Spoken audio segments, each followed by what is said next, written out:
Direct News TV. September 23, 2023. Cruel tragedy, Uyghur scholar sentenced to life in prison in China.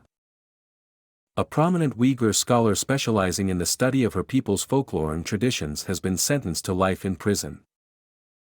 Rahil Daud was convicted on charges of endangering state security in December 2018 in a secret trial, the San Francisco-based Uighur Foundation said in a statement on Thursday.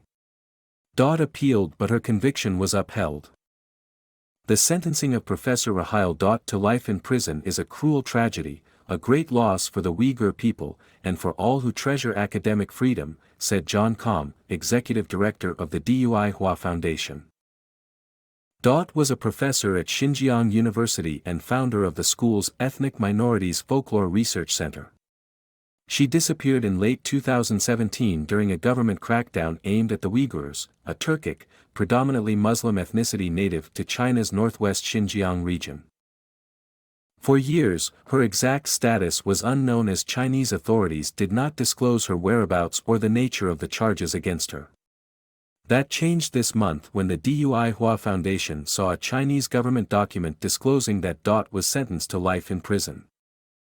Chinese Ministry of Foreign Affairs spokesperson Mao Ning said she had no information on Daud's case at a regular press briefing on Friday, but added China would handle cases in accordance with the law. Erasing Uyghur culture. Daud was internationally renowned for her work studying sacred Islamic sites and Uyghur cultural practices in Xinjiang and across Central Asia, authoring many articles and books and lecturing as a visiting scholar abroad, including at Cambridge and the University of Pennsylvania. She is one of more than 400 prominent academics, writers, performers and artists detained in Xinjiang, advocacy groups say. Critics say the government has targeted intellectuals as a way to dilute, or even erase, Uyghur culture, language and identity. Most prominent Uyghur intellectuals have been arrested. They've been indiscriminate, said Joshua Freeman, an Academia Sinica researcher who used to work as a translator for Daud. I don't think it is anything about her work that got her in trouble. I think what got her in trouble was that she was born a Uyghur. Guardian of Uyghur identity. News of her life sentence shocked Freeman and other academics in Uyghur studies, as Daud did not engage in activities opposing the Chinese government. Daud was a member of the Chinese Communist Party and received grants and awards from the Chinese Ministry of Culture before her arrest. Daud's daughter, Akita Pulati, said she was stunned by the news and called on the Chinese authorities to release her mother.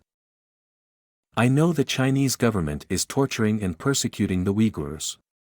But I didn't expect them to be that cruel, to give my innocent mother a life sentence, Pulati said. Their cruelty is beyond my imagination. Pulati called Daud the hardest working person I've ever met, saying since she was a child, she had been inspired by her mother's dedication to her career. She's a very simple person, all she wants in her life is just to find enjoyment in her work and her career and do something good for society, for the people around her, Pulati said. Mukaddes Midget, a Uyghur ethnomusicologist based in Brussels, said Daud had been an important advisor to her and many other scholars early in their careers. Daud was a critical bridge between global academia and Uyghur culture, Midget said, mentoring a generation of prominent Uyghur scholars across the world.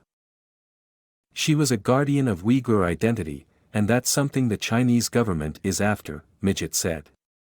They want to erase everything, and they want Uyghurs to forget how beautiful and colorful a culture they had. More than 1 million Uyghur Muslims are estimated to be in detention in counter-extremism centers in China's far western region. Xinjiang has been enveloped in a suffocating blanket of security for years, especially since a deadly anti-government riot broke out in the regional capital of Urumqi in 2009.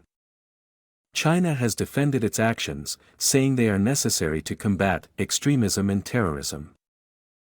My name is Kingsley. Please like, share, subscribe and hit that notification bell so you can be the first to be notified whenever we post. You won't regret it.